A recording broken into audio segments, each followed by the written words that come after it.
Ihaw niyong tanan sa pagpanglingkod. Once again, mayong buntag sa tanan.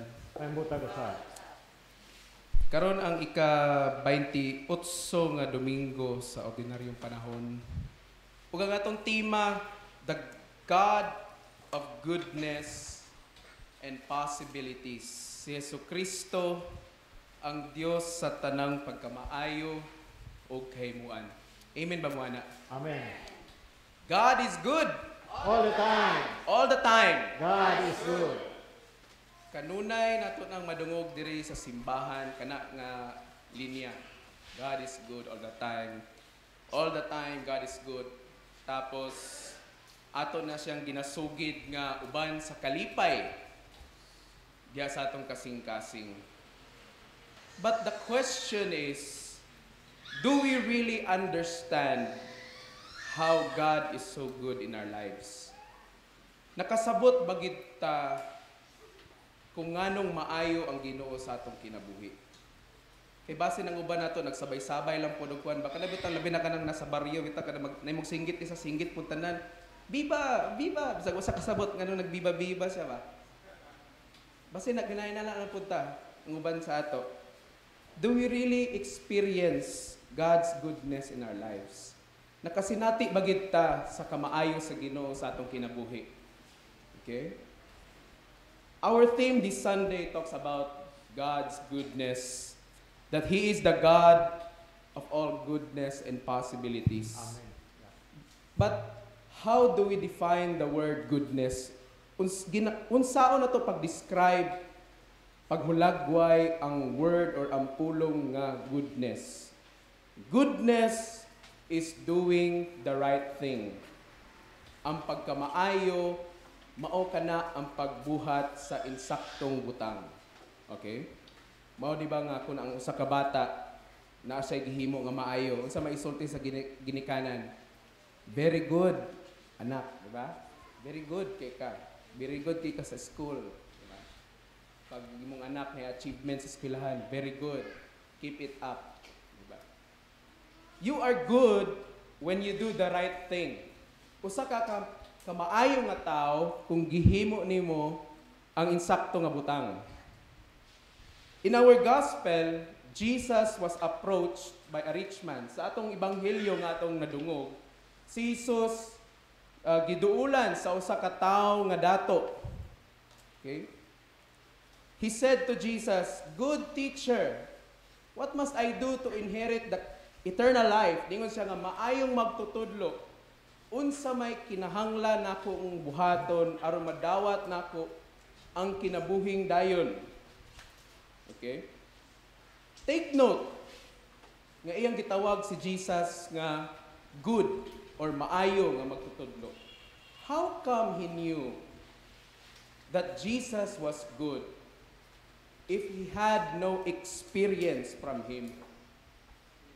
Matingala ta, ngano man nga nakaingon siya nga si Jesus maayo nga magtutudlo kung wala siya kasinatian kang Jesus mismo.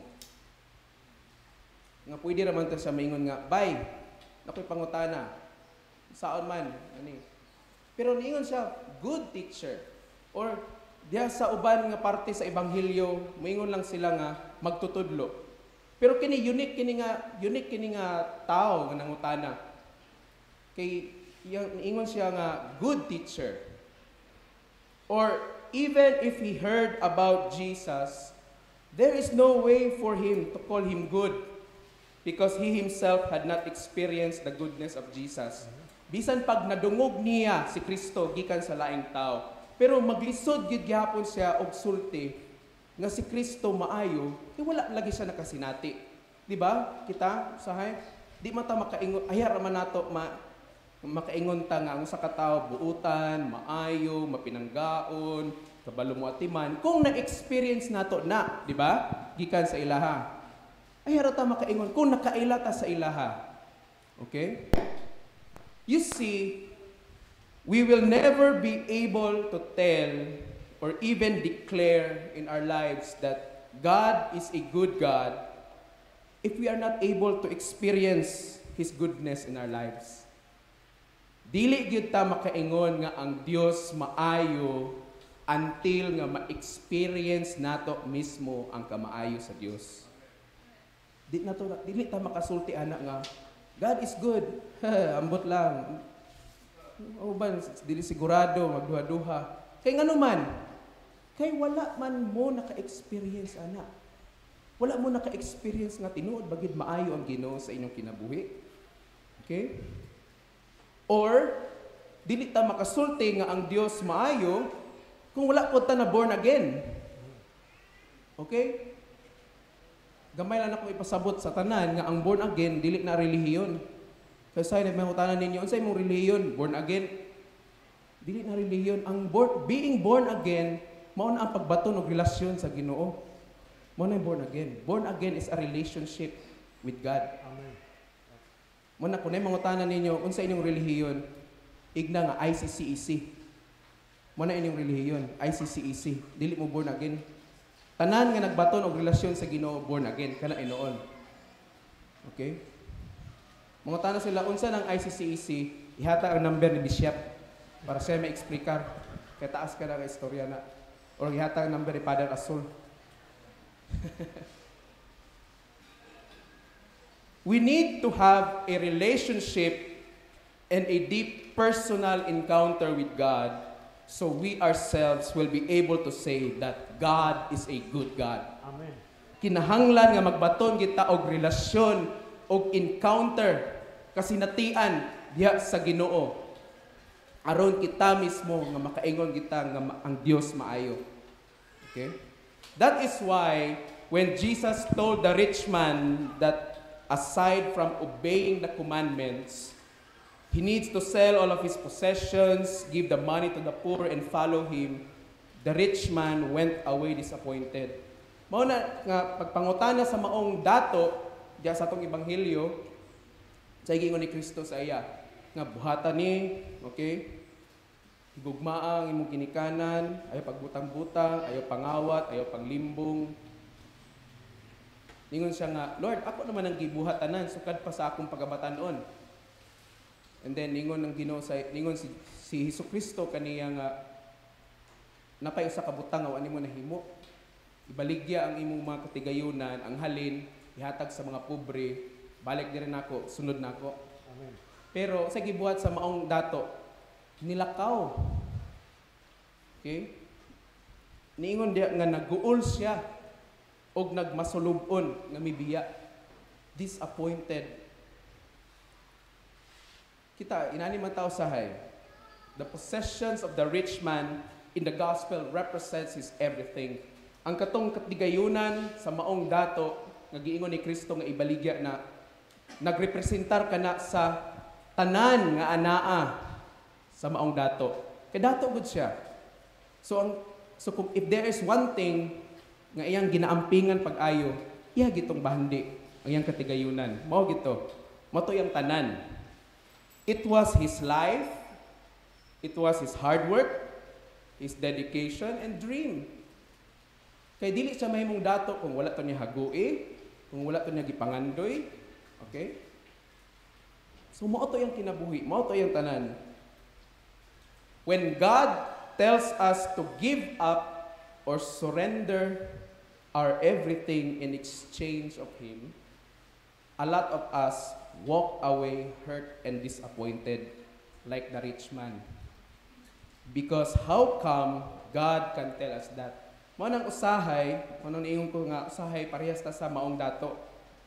Na pag maingon na gani ang Ginoo nga, sige, gusto ka mo sunod nako, nahigugmagay ka nako, sige, ihatag ka nako ang imong tanan.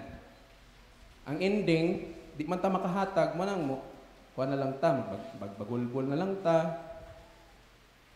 Parehata sa maong dato, nilakaw, na masulubon, naguol. Mingon, mga tana pag kita nga, nabadi Ginoo nga magdiman. Nabadi Ginoo nga mangayo sa ako ah. Okay? How come a good God would tell His children to give up or surrender their everything?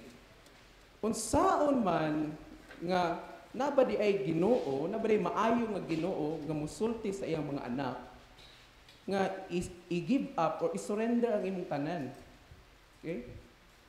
We will never see God's goodness in our lives unless we surrender or give up the things in our lives. Dili gyud nato makita ang kamaayo sa Ginoo sa atong kinabuhi unless nga atong i-surrender ang atong tanan diha sa iya. Amen ba mo ana? Amen. And when we say surrender, surrender gyud. Walay ibilin. Walay itago. Kung maingon ang Ginoo nga pag hinulsol sa imong sala, biyae na imong sala. Pag hinulsol sa imong sala, biyae gid na. Ayog binli. Okay? Kung maingon ang Ginoo nga gusto ka mga lagad nako, sige tagaig kog panahon, tagaig panahon gid ang Ginoo. Amen ba mo ana? Amen. What we treat as our possession, treasure, or our everything, we should give it to God and surrender it to Him. Okay? Daghan kita mga butang, mga tao, mga experience sa atong kinabuhi nga atong gitrato nga maoy atong tanan sa, di ba? Ang atong pamilya, maingon ta nga sila ang akong tanan. Ang akong kwarta sa bangko, mao na akong tanan. Ang akong abilidad, mao na akong tanan. Ang akong pagka-bright, mao na ang akong tanan. Okay? But when God asks you to surrender that, willing ba ka nga mo surrender?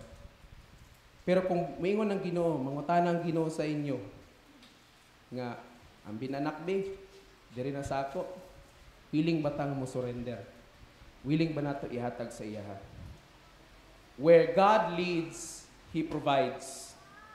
People who are willing to give up everything they have for the sake of following Jesus, they continue to experience God's goodness. Amen.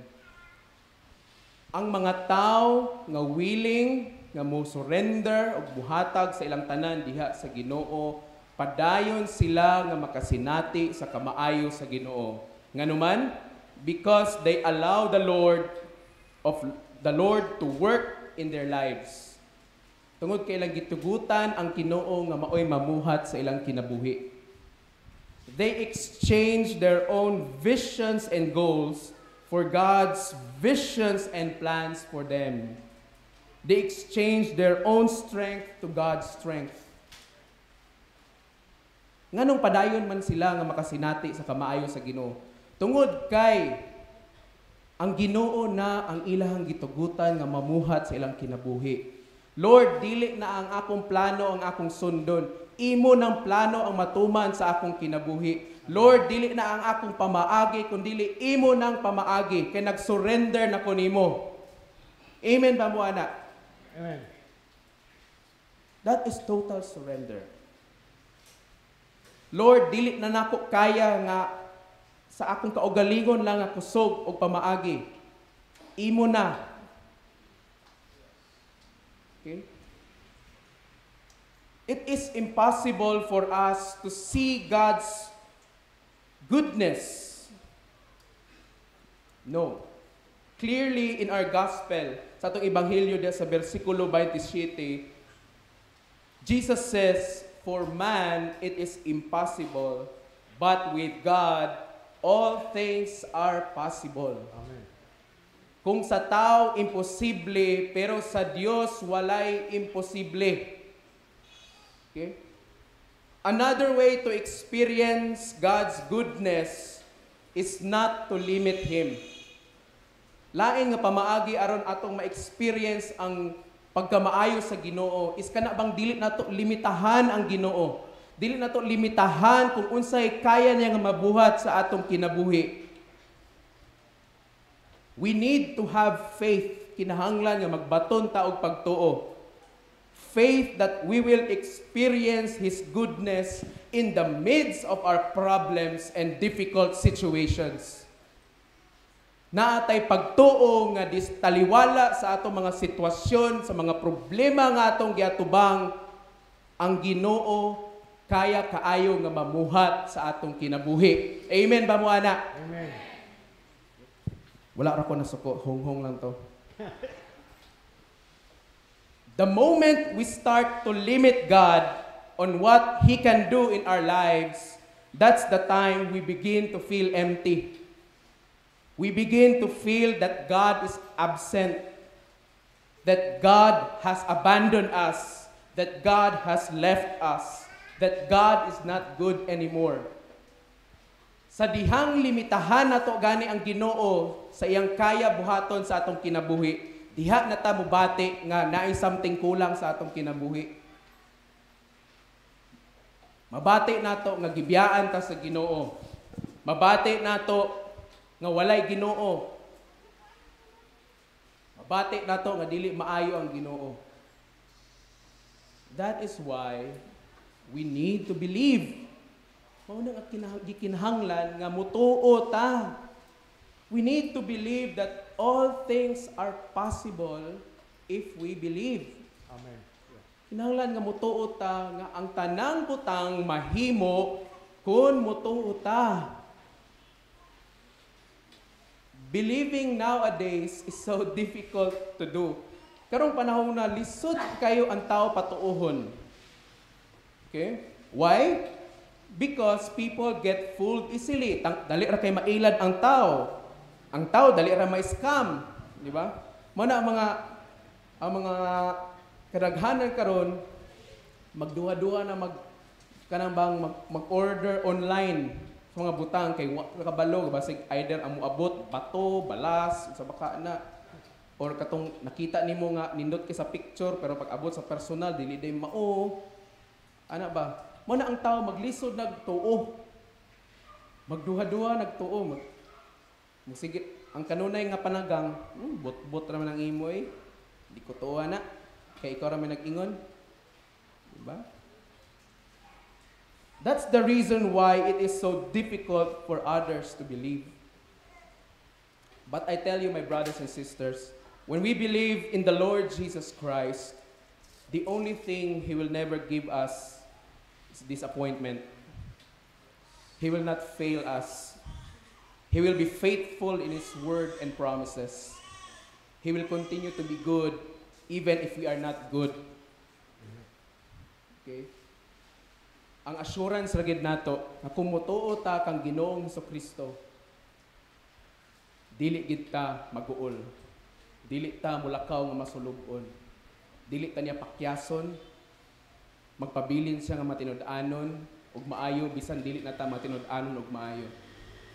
2 Timothy chapter 2 verse 13 ingon dia, He remains to be faithful even if we are faithless.